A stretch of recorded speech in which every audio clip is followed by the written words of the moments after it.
All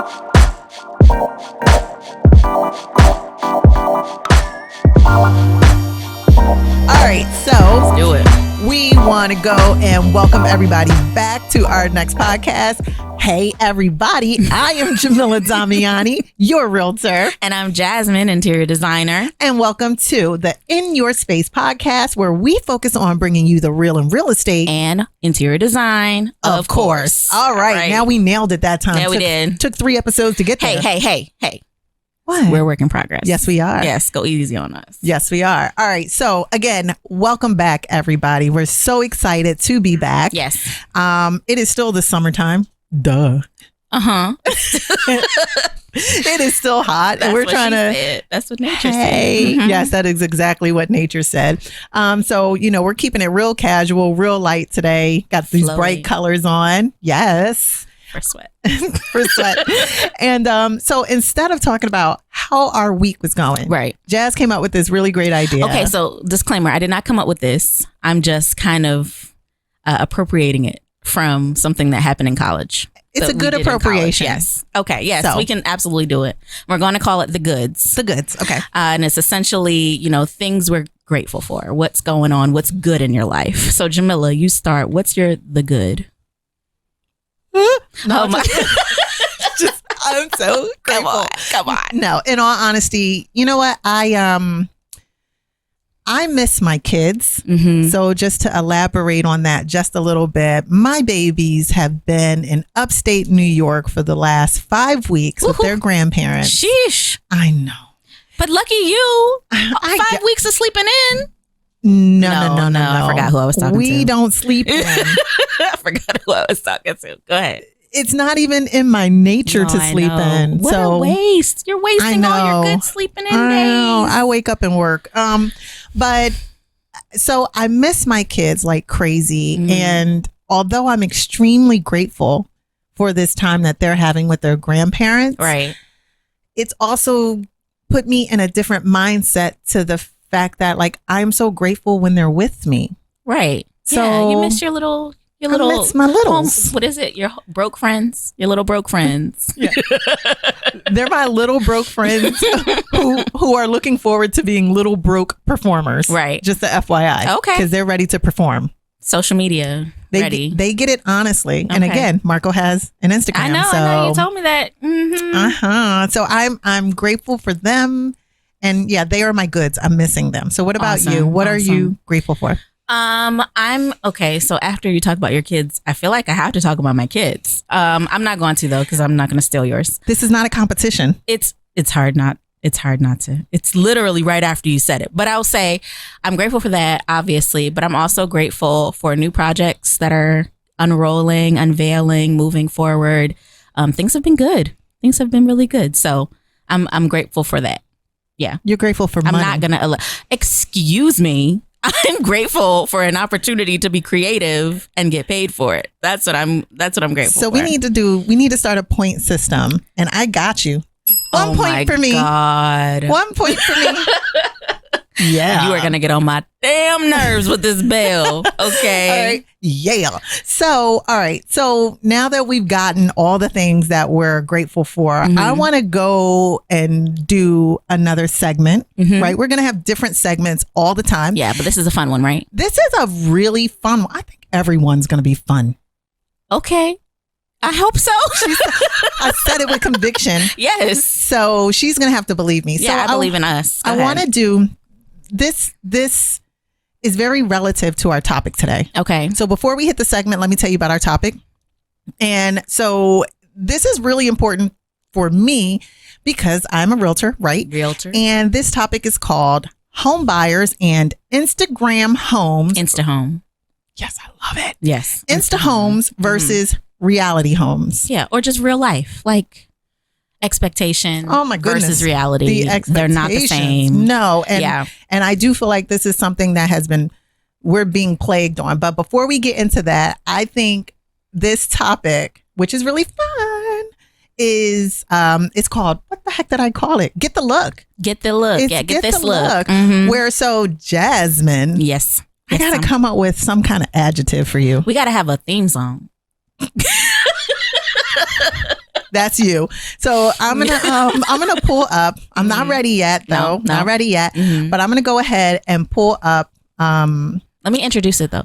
Let me introduce it because I'm very excited about. Go this. ahead, boo. All right, do it. So do it. Get this look. Essentially, this segment is going to be us highlighting celebrity looks, and I'm going to transform them into mood boards for design spaces, right? And so I love this idea. First of all, it's so fun. I get to be endlessly creative and just kind of let my mind fly. But I'm more in love because the person that I could highlight in this first iteration of this segment is somebody who is near and dear to me. And I know I'm the only Beyonce stan in the room, but I stand strong. Oh my goodness. You're not the only Beyonce fan. And let me No. Stand. Like I will stab you. So I'm just kidding. It just got real violent. No, but I mean, yes, I'm a diehard Beyonce fan. I'm not gonna shy away from that. I have to point out though, although you are a real diehard Beyonce fan, I'm a diehard Solange fan. Oh yeah, and I have loved Solange. Yes, and the GOAT. She's amazing. She is. I've loved her and her writing, and it's her writing and her creativity for me. And I know Beyonce's got other things going on, but I love her more than I love Beyonce. Okay, but Beyonce is amazing. All right, I'll take it. She's amazing. She is. Okay. I don't disagree. Okay. But what I'm saying is, so of course I had to feature my queen on this first version of it. So let's pull it up. I just don't want to get stabbed. Get this look. Yes. The first segment. So and bam. And bam. Is it up? It's up. Wonderful. Okay, so this look was this iconic green satin moment that our queen had. Okay, I'm gonna keep standing. The regal our queen is killing me right now. But it also had this kind of shock of this elevated. I don't even know what material this fur is that we've got going on. This what is this called? What is it called when it's like not a throw, like it's a throw around, like a thing. Anyway. A shawl? It's not a shawl. I know what you're talking about, but I don't know because I don't own any fur or faux fur. Well, so I don't follow. Obviously, I'm too poor to know what that's even called, but she had it just eloquently, laid across her back as she's standing and taking this photograph. So I was inspired by the effortless luxury and chic of this picture. You have two unexpected kind of combination of colors here. And so I decided to create a lady lounge for the most bougie of your friends, right? So we've got, I don't even know where to start in this space. I'll say this. I have to point out that it's either the outfit or the design that's doing, like, I don't know what came first. Is it the chicken or the egg? Because they're damn near, like, they're so in tune together. I love the textures. I love, like, when you look at Beyonce, she looks like different textures. She looks like a room, and then you look at the room, it looks like Beyonce. Yeah, I mean, I literally just came up with beautiful, like, the statement words that I had are just like elegant, luxury, beautiful, effortless. Like, what does it look like when you walk into a room that you can never afford to do? Those colors are also 1989 Batman and the Joker. Yeah, I'm going there. No, you know what? That is okay. It's not that her. Is okay because she slays. It's not she her. slays. It's the colors. Like, those colors are so symbolic of 1989 Batman movie with Michael Keaton. Okay, but that's not Batman. I bet you $5 whoever that designer was that put it on her was thinking the same thing. And you know what? You might win that bet. But what I'll say is that it definitely, the timepieces that I incorporated in this design were reminiscent of that time period. So you have that wall sconce that kind of has that antique gold, this tile that we've got going on in a backsplash, what I can imagine of a wall long bar tile. Where you have this quartz countertop, and I didn't even put this on here, but you see that tile with the brass going around the hex. And of course it's hex because Beyonce. Oh, hold on. Queen Bee. Okay. Bay. You know what I'm saying? Okay. And then we got glass and shiny things everywhere, gold just dripping. I mean, I had a good time. I don't even know what else Jasmine, to say. I'm going to go ahead and give you 2 points for that because Honestly, I did that. You did the damn thing. And that is a design that you could either have just in your living room space. I mean, honestly. It could be your bedroom space. It could be your sitting room space. It could be your office space. Yep. Did I go there? Or your lady lounge. Yes. Whatever it is. It's very... It's where your girls brunch. It's where you decompress after a long day recording the hits on the radio. It's universal. It is. It can fit in any room. And I'm going to go ahead and say Jasmine is for hire for Airbnbs. Airbnbs. Any investors? All right. Short-term rentals. Moving on. right along. All right. Yes. So we're going to go ahead and switch our screen and get into the topic. So although that was a lot of fun. That was fun. But my inspiration for that was what our main topic is today. And it is Instagram. It's Instagram. Okay. And we have talked about this on the first episode. We have talked about this on the second episode. Right. And now here we are, the third episode. And as much as I love Instagram, we've got some issues. Yeah. It's got a byproduct of creating very, very false expectations. So some of these things need to be broken down. And I think we're the ones to do it. Yes, we are. So we're talking home buyers and InstaHomes, which I love that. Jasmine coined that. I did not create that, guys. That's a hashtag somewhere. I guarantee you it's an actual hashtag. I'm sure. Can you start creating hashtags that are yours? Because I'm giving you so much credit. You can give me credit. I'm saying them, but I'm just gonna say I didn't make that up. All right. Very few things are original nowadays. Somebody said it. And that's true. That's true. We got the OJs being sampled in the back. Okay, so we got home buyers and the InstaHome versus actual reality homes. Right. And this is just not something that is a first-time home buyer situation. It is an every person situation. So I want to go ahead and break that down a little bit. So again, we love Instagram. Instagram is amazing. And we troll all the time. And let me say, I don't have any pulled up, but I'll probably do it in post. Here are a couple InstaHomes examples so you can see what we mean by that.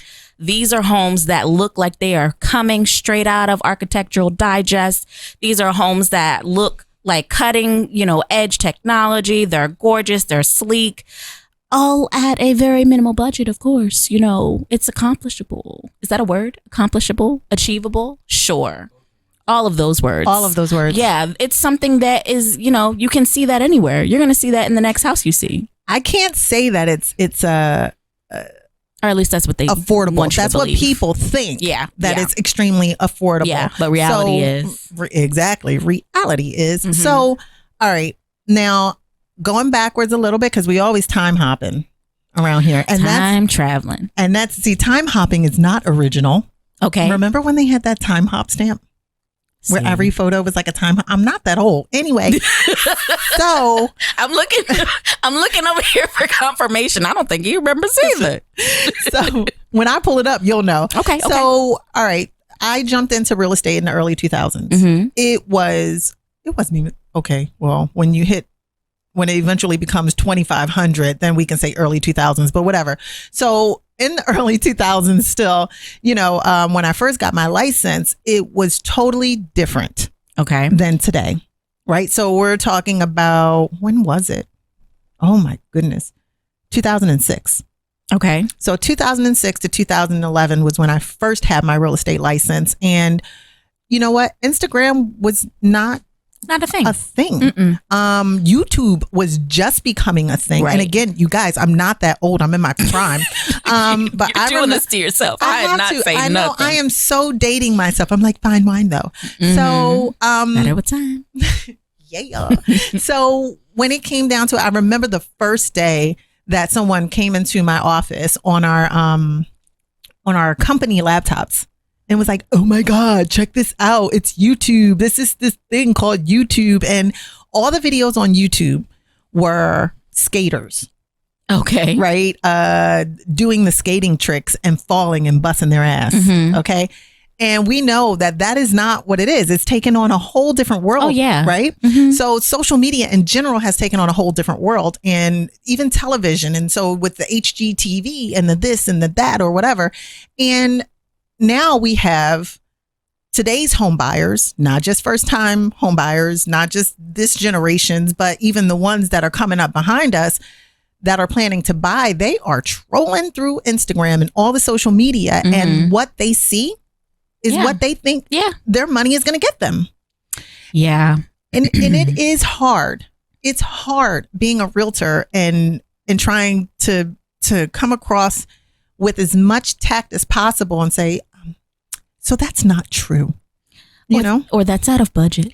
It's because it exists. Let's be clear. There are people who have homes like that, and they have paid for that. That is correct. And so I just want to give a couple examples, right? Okay. So I have some clients that expect to get move-in ready, beautiful InstaHomes, like what you see on Instagram, for like $200,000. Oof. Or you have, again, the homes that look like Instagram with a budget of $150,000.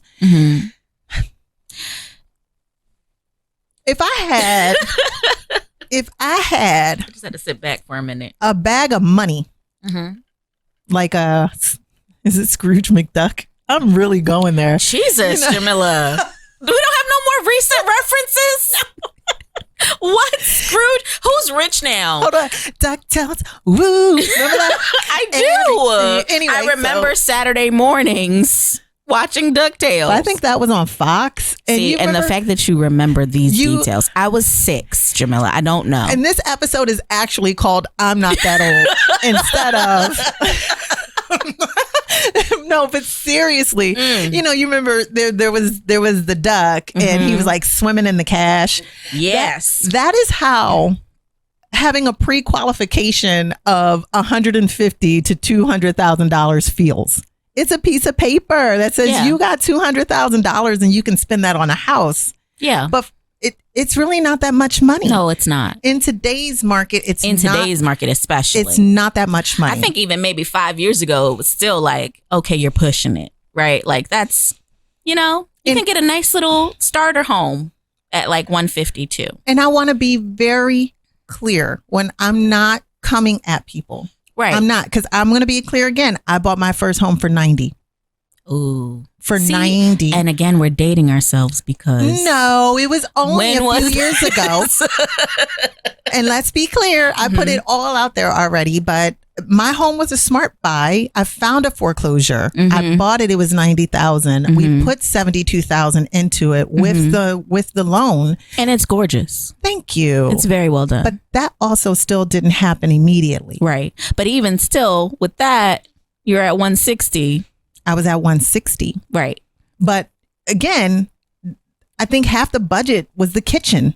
Right. You know what I'm saying? Yeah. So when you have this $200,000 or this $150,000, your expectations have to be a little more grounded. You're not going to get the sun, the moon, and the stars. You might not even get 2 bathrooms. So this is a challenge for you, Jamila, because how do you make people understand that without turning them off as clients to say, look, this is because I can anticipate that the response will be, she's not the one for us. Then if she can't find us a house with 5 bedrooms and 16 bathrooms for $200,000, I have an aunt over someplace who got a deal somewhere. I'm gonna use her for counsel, like that type of thing. I've had that happen where people, even with designs that I do, they try to kind of shop around because they expect it to cost what it does not cost. So how do you deal as a realtor not to lose that clientele, that client's trust even, and to do it in a magnanimous way, like reality is, guys, it's just not it. I think that... Do you have a slideshow presentation? How do you prove it to them? This is what you'll get. No. So I don't think that there's really one answer to it. What I will say is that it is extremely difficult to explain, especially for first-time home buyers. You know what I mean? Because they're excited, they're ready to buy this home, they got this pre-qual, and they really think that they're going to get everything now. Right. So one of the things that I like to do with all of my buying clients, and I treat them all the same way. So I don't care what your pre-qual says, you're all getting treated the same way. Right. I don't go out and show one home at a time. Okay. I show multiple homes at a time. So if we're going out to see homes, we're going to make it a day. We're seeing anywhere between 3 to 5 homes. I hope you're ready to go. Right. You know, and through that day, they will get to see multiple homes within their brackets. Right. That this will reveal itself in some regards, but there are times where you do find that unicorn. Yeah. You know, and if you're trying to find the unicorn, it's going to take more digging. We're not going to see 4, 5, 6 homes. Right. We're going to wait till that unicorn comes up and then go see that one and go hard. Right. But it really is. I've had clients in the past. It's a very difficult conversation to have because you don't want to, you know, make them feel bad. Right. Make them feel like this is unachievable. Right. I like to go into what can you have right now? Yeah. And what can you grow into? What are you willing to grow into? And that's a conversation that you have to have for yourself. Right. You know, because if 2.5 bathrooms is the world to you, then maybe this isn't your time. Mm-hmm. And I would love to help you, but maybe it's just not right. Yeah. You know, or, you know, and I take them through after maybe about 15 homes, and I hate to say it. Sometimes it be like that. Right. But after a certain amount of homes, it's like, all right, let's circle back and let's talk about what it is that you really do want. You know, how could you get these things and what can you grow into? Just what is really realistic? I was wondering, and this might be a silly question, but would it be helpful to do the thing that I'm going to not say their name because I don't want to get struck.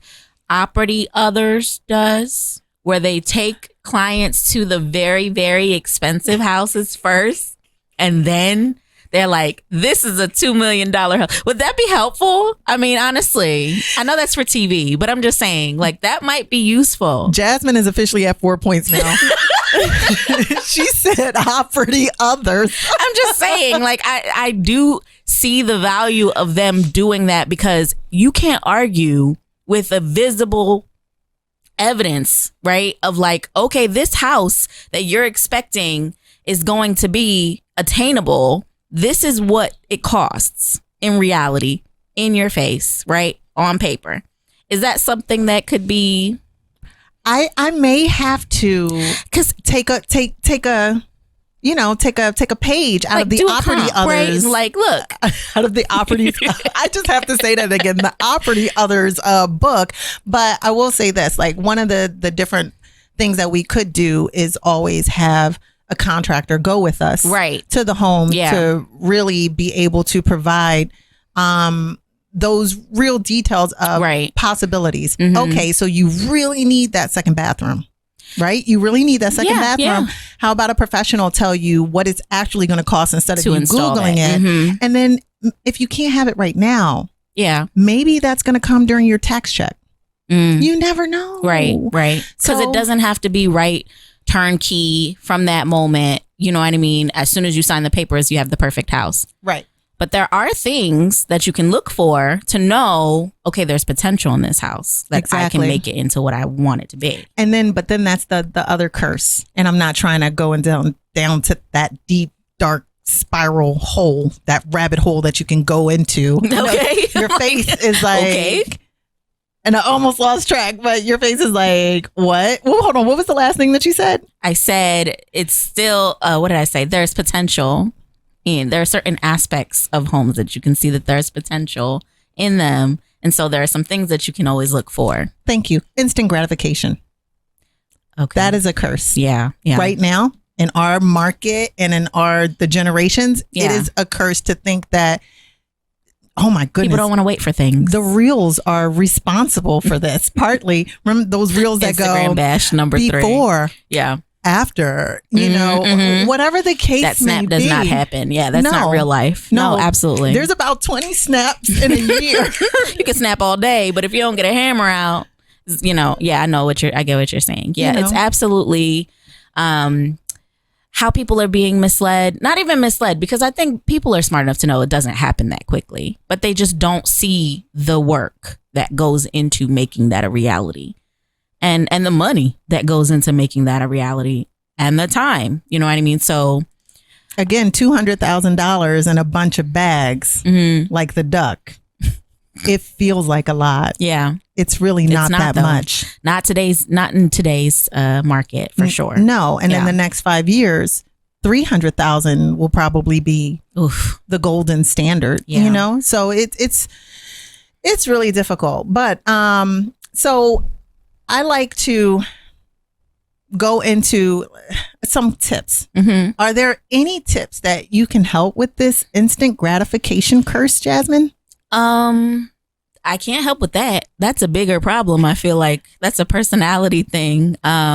It's a maturity thing too. Like, you have to understand that a lot of things that you see online, the InstaHomes, they were worked for, they were labored for, people paid for that. You know what I mean? So even if you put your money into it, there's value that you're not seeing behind the work that's done to make that reality, right? So if you don't, like, most people who have those kind of homes, they've been working on that for years, and you're just seeing it in that second, you know what I mean, of you scrolling. You don't really understand that before, like a year ago, that didn't exist. 2 years ago, that was just an idea.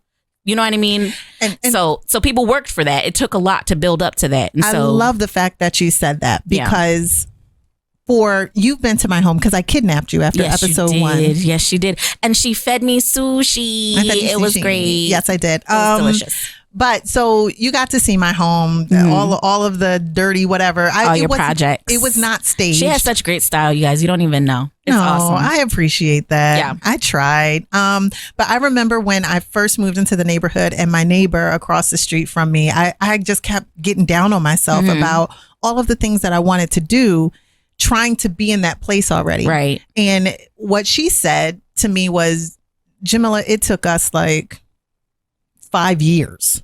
You have 30 on a mortgage.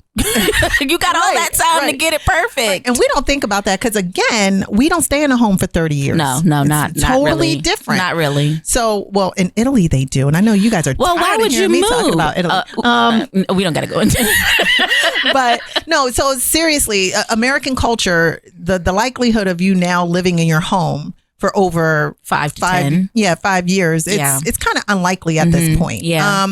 But when she told me that, I was like, I was kind of bummed out because I was a first time home buyer and I had the same kind of thing. Although I knew I was buying at 90,000, we could have put so much more money into the home, but I didn't want a mortgage that was like this. I was trying to be very smart about what we were doing. Right.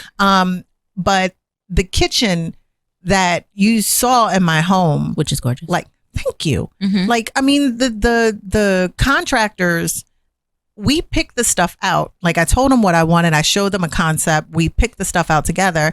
But the little touches and the feels, my husband and I just came to an agreement. How long you been there? That was gonna 6 years now. 6 years. Right. We just came to an agreement, and then I was like, oh, we're agreeing? Let's go. Yeah. You know, and now I have the breakfast nook that I really like. Yeah. But it took that long. Yeah. So if someone, for instance, I know we're supposed to go into tips, but if someone were looking for that instant look, even if it's like a year or a few months, Jasmine does mood boards and e-designs, and maybe you get with an interior designer, right, that can help work that up for you. Yeah. And you can get that over time. Right. It allows you to have a broad view of what it can look like. And what you can go for. It definitely, one thing that I'll say is that when you move into a house, you're in one space in your life, right? At that point in time, when you buy a new house, you're at that point in time, a specific space in your life. Say you're at point A. By the time you get to where you think you want to be, right, where the house is perfect, you know, you have everything set up how you want, you don't even know who you are, right? You're at point K. You got 5 points now because I feel the same way. I mean, you had, like, things can change on a dime. Your eye can change. Some new thing can come out that you decide you can't live without. It's not, and this is the key, right? If you're following trends, you're going to be always playing catch up. Girl, say it again. Now, my thing is, I do not do trendy stuff. I love it. In my design. I absolutely hate trendy stuff because you're like 2 months from tacky, right? You're always like, it's dated, it's old, it's not authentic to who you are. Now, if you're a type of person who loves like velvet everything, right? You velvet your walls, you velvet, like that is your personality. Like that makes sense to you, then that's fine. But if you're only into velvet because you've seen velvet, oh no, in a magazine, then you're gonna get sick of it in a week. And there's a difference between trends and stylish, right? And I just had this conversation with myself. I'm not joking. You have to be aware of what's true for you and what's not. So that's the other thing I have a problem with InstaHomes is because they're looking at what somebody else thought looked good and they're like, that does look good. I like the way that looks. But you don't really think about, do I want to live in a place that looks like that? I don't want to live in the Kim Kardashian's house. It looks like a mausoleum. You know what I mean? Did you see that? Not for me. Did you see it? It literally looked like a crypt.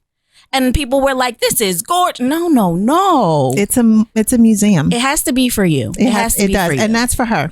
Or that was for her. Was for her because I think she's changed some stuff. Yeah, that was for her. But I need to know, before we move on to these tips. Yeah. When is plastic sofa cushions coming back? It's not. And when is velvet ever going on the ceiling?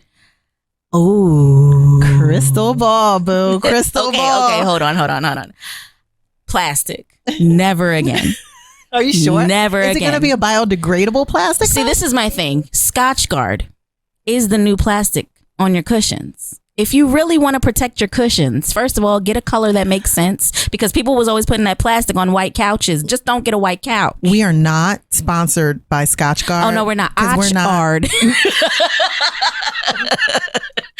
She's on fire. No, I'm saying you can protect your fabrics and things like that from spills and your upholstery. You can and also invest in your upholstery. Okay, if you need to get that stuff refilled every so often so it doesn't start getting lumpy, take care of your furniture. But no, never with the plastic cap. And this is a moment from Abode and Beyond. Brought to you by. So that's that's number one. No plastic, but also velvet on the ceilings is so. It's coming. It's speaking to me because first of all, the only thing that I'm reluctant about is I can't touch it. You know what I mean? If you have a texture on your wall, you want it to be within reach so you can appreciate it. But I don't hate that idea. It may not be the velvet, but I think an artist can do the textures of velvet on your ceiling. Oh yeah, they can make it. They can probably make it of a certain texture. See, look at her. Now I got her wheels moving. I'm just saying, okay, all right, calm down. I ain't got a project for this. But I'm just saying it's an option. It's going. It's doing something too. So all right. So for our InstaHomers. Yes. Okay. Hashtag InstaHoming. For them, what are a few good tips that can make them feel better about their purchase because they don't have everything right now? Okay. So one thing that I always say when people are looking for houses is there are things that are harder to change, like light. So design, you need light. You need light for good design. So if you're looking at properties and you don't see a lot of natural light in that space, you have to consider how you're going to incorporate that. Whether it's combining a window, which might be pricey, or just look for the light. Consider the light. I'm just saying. I'm making the face because of the conversation that we had this week about the windows. Remind me what I really need to see those windows, that picture. Oh, yeah. That's another segment. It's another what the hell were they thinking? Yes. All right. So we're talking about light, and I think that's a really big deal. That's something you can't buy. You can't buy good lighting. I mean, you could, right? But it's good for it to be natural light, and it's not easy to change once it's there. I have to put this in the space and say, husband, you were right. Are you talking about your husband? Hey, Jordan. About the lights. You were right. It drove me crazy about certain rooms, talking about Oh, the pockets of light, and we have to have the light over there. I'm like, oh my God, get over yourself. So that's something you can't, it's harder to fix later. So when you're looking for houses, it might be a god awful wallpaper, it might be terrible flooring, 70s carpet, but if the lighting is there, all of that other stuff is a lot easier to fix versus where the windows are, where the house is facing, that type of thing. Okay. Because natural light is going to it's going to do nothing but add to your design. Love it. Later on. Okay. Something else. Another tip. Tip is when you first get into the house, make it a blank canvas, right? Just before you do anything else, before you, decide you want to start ripping out cabinets and all that stuff, paint the walls first. Paint the walls like a fresh, crisp white because it's a blank canvas. So we got to paint more than once? If you want to start from scratch, you got to start from scratch. Also, fresh paint does a lot. It does more than you think. Oh, I just got finished painting for the sake of painting. A fresh white coat of paint will do a lot to make the room feel brighter, feel larger. You know what I mean? So that's one thing that I advise too. And you're correct. And so, all right, this might not sound so weird to you. But when I had my brick and mortar location, because there was a lot of artwork involved, whether it was, we had a smaller space and then we were able to expand into a bigger space for a short time before the lockdown happened. But whether it was in the smaller space or the bigger space, before I would hang art, I would take everything off the wall. Yeah. It was blank, right? And it was white, the white walls, because art and the colors and the pop and blah, blah, blah. And I would literally sit in the middle of the room. Okay. I would just sit there. I'm waiting for the weird part. See, you don't find it weird, but I would sit there.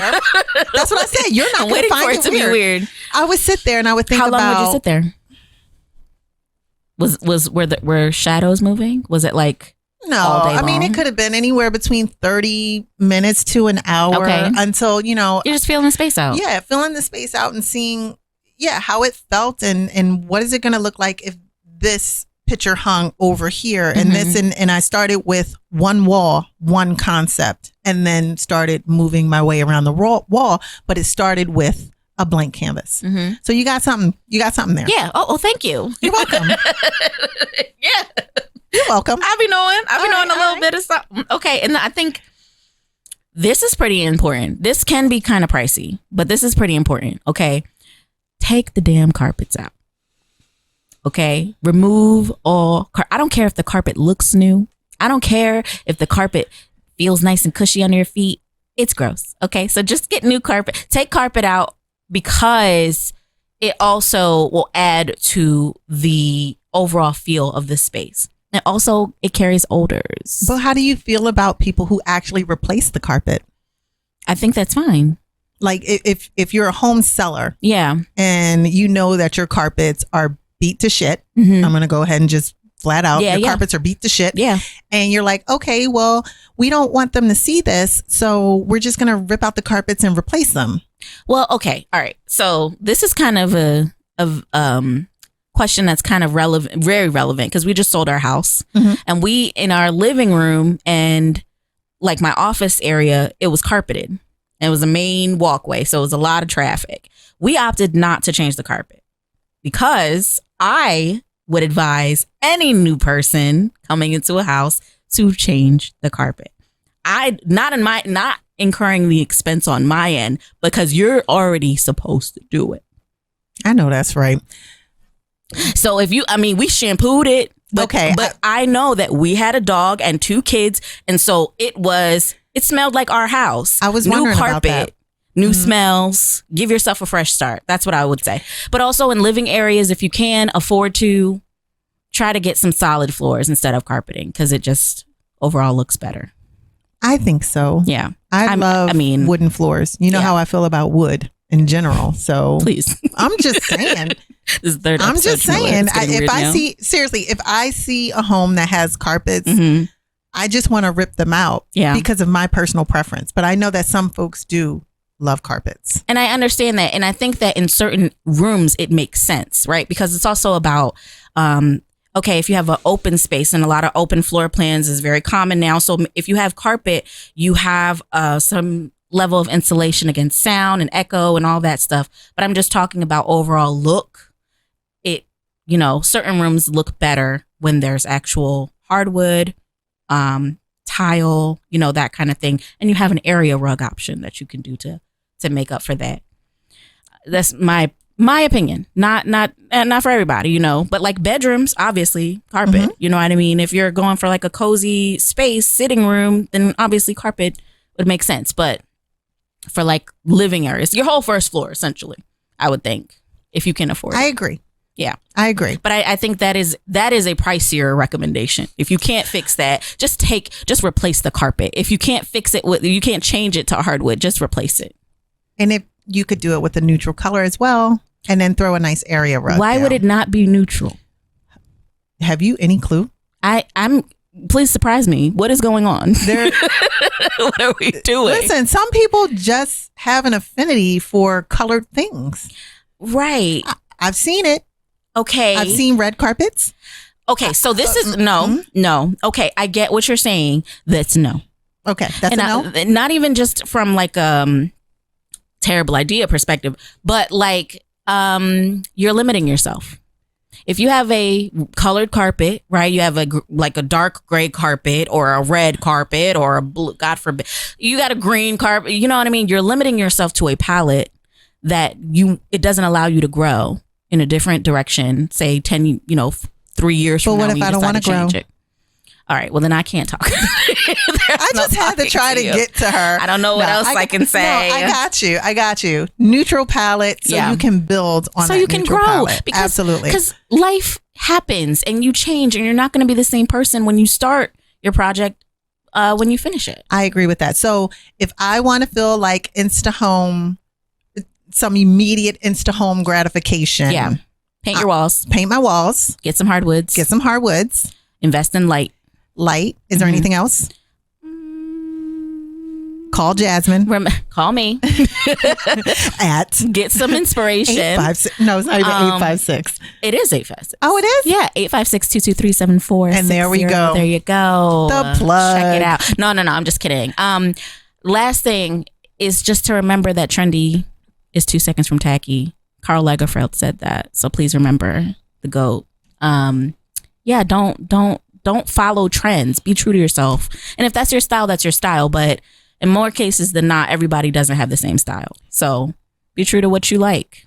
And I love that. And I think I personally can attest to that because you have a very eclectic style. It's so fun. It's the big E word. Yeah. My house is an Airbnb vibe. It is. I welcome anyone to come. Yeah. But let's be clear. It's not Airbnb because you're going out on the town. Like you're not going clubbing. This is an Airbnb for when you want to come have like a prayer circle with all your girlfriends, spiritually chatting. Did you just say prayer circle? Okay, I am not opposed to a good prayer circle. No. I'm just saying, like, you want to have a experience, a spiritual experience. It's an experience. Yeah. It's a vibe. It's a collection of things. It's curated, first of all.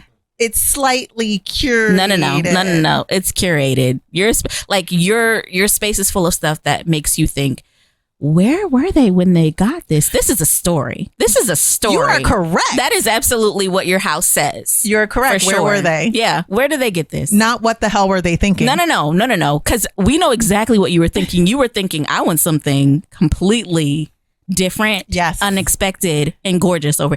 My favorite thing that I spotted. Can I tell you what my favorite thing is in your house that I spotted, that I remember? Yeah. Was the coffee mirror, the coffee bar mirror. That's right. Yeah. There's this ornate, massive mirror that she has on one wall in her dining room. And it's like, what is it? Is it like white marker or is it paint of coffee? It's like, it looks like it was from a bistro. So short story. Yeah, go ahead. When we had the espresso bar, when we were able to expand our business from just an art gallery into an art gallery, an espresso bar, and look at how many businesses she has, guys. It was all in one. When I say hustle, it was all in one. And I want to be very clear about my hustle. We branded that thing 2 different things. So one side was the espresso bar, which Okay. was called the Painted Bridge Espresso Bar. The other side was called Made Artisan Marketplace. The purpose was they had two different fields. It was two different businesses. It was two different streams of income. But also, if anything were to happen with one, there you go. You still had the other. Yeah. And not only that, you can always expand on one or the other and not both. Right.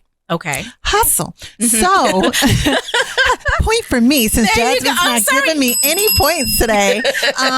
But no, in all seriousness, so in the espresso bar, I managed to, when I was curating what was going to be in there, I found this beautiful vintage. I want to believe it's 1920s mirror. Ginormous. Yeah, it's massive. It's white. The paint was peeling off of it. I did not repaint it. I left it as such. Yeah. I love the way that the mirror itself was wearing. It's just beautiful. So I found it in Cape May, and I drove all the way to Cape May to get it. And it was worth it. It was $20. And then I asked one of the artists there. At that time, she was a calligraphy artist. I said, "Can you please write our menu on there?" Yeah. And we did a barter and trade situation. I'm all about the B&T. Hey. All about it. So I think we exchanged 1 month of her items being in the store for that. Yeah. But we never got rid of what was on the mirror, which was all of the drinks that we had. Well, the basic drinks that we had, and the prices. And when we did close, a lot of the things we liquidated. And my husband said, no, I really want to keep this. It's priceless. It was priceless. No, so. it was an enjoyable moment for me noticing that. And I was just it's interesting. It was an interesting piece. I was like, okay, all right, cool. It was very nice. It was very nice. That makes me all warm and fuzzy inside, Jasmine, that you like my house. Stop. Immediately. Yeah. So, but all right. So for our InstaHomers, listen. Yeah. Please come to Jesus moment. or whoever. We have to be more realistic in our approach when buying a home. It's a recap. It's a lot of money. It feels like a lot of money, but it is the standard. And first time home buying in general it's a process. It's a journey. And I 1,000% agree with you. And I tell my clients too, you will grow into that home. Exactly. It's not going to look the same when you leave. It is as when you got there. Not. And you're good. Every room, no matter how much you like the things that you see or the things that you brought in, you're going to change it about 10 times until you find what you're happy with. This is the first year that I've left my living room alone. I've left it alone. Yeah. But what? Okay. Well, because I keep moving furniture around. I wasn't satisfied. Shifty, I'm a shifty. Shift it over 2 feet. Okay, this is a different room now. No, I get it. Yes. So, I want to get rid of that curse. I want to get. I don't want to call it a curse. I want to get rid of that, and I think with that comes education. Yeah, for sure. And it's a hard conversation to have. Yeah, I mean, being a homeowner is still very much a important step for legacy, for overall adding value and wealth. Absolutely. And so expecting it to be easy is just nonsensical. But expecting it to be cheap is even more nonsensical. Did you say nonsensical? Nonsensical. Nonsensical? Is this a reference I don't get? Have you ever seen? I think it's a play called Susical the Musical. Oozical. We don't have the rights to say that. Jesus. You started it anyway. All right, so that is basically a wrap into this one. But I want to encourage any of our listeners or any of our viewers. If you have any first time home buyer stories or any stories that anyone can relate to in regards to buying a home and that instant gratification and what is real and what's not, please do make sure on YouTube to drop those comments down there below. Yeah. Because I think it is also very important for other home buyers to know what other home buyers have gone through. And I'll say this, as a designer, I know we're building a house now, Project Angelou. I know it's not going to be day one beautiful. I know there are going to be projects that are years in the making. As a designer, I can see it but I know that things will change. I've changed my office like 6 times in my mind what it looks like. But you've documented that process. Oh every yeah, I time, have all of haven't you? the versions. I have all the, check out my Instagram feed. But I'm just saying, like, so I know even as a designer, I know that first of all, we have to invest in that. It's not going to be just overnight, and it will change. You know what I mean? Its functions will change. The way that I view it will change. How I want to live in that space will change. And that's one of the benefits of being a homeowner. Right. Exactly. You do what you want. Keep changing it, keep Do what painting you it, want. keep changing the floors, keep doing all the things. There you go. And so, all right. So make sure you drop those comments down in there below. And also make sure you do not forget to like, comment, and subscribe. hello. All right. So our next episode, we are talking about, come on now, we're staging to sell. There you We're go. staging to sell. And I drew a complete cannot, blank. Yes. I cannot wait to see some of the things that maybe you do for staging. I mean, spoiler alert. That's also another lane is, home staging. So there are definitely techniques and things to look out for when staging, and you'll get the full tea in the next episode. All right. Sounds good to me. We want to thank you guys for sticking with us. This episode 3 cannot wait for you to come back and join us in the In Your Space podcast. All right, you guys, have a good night. Bye.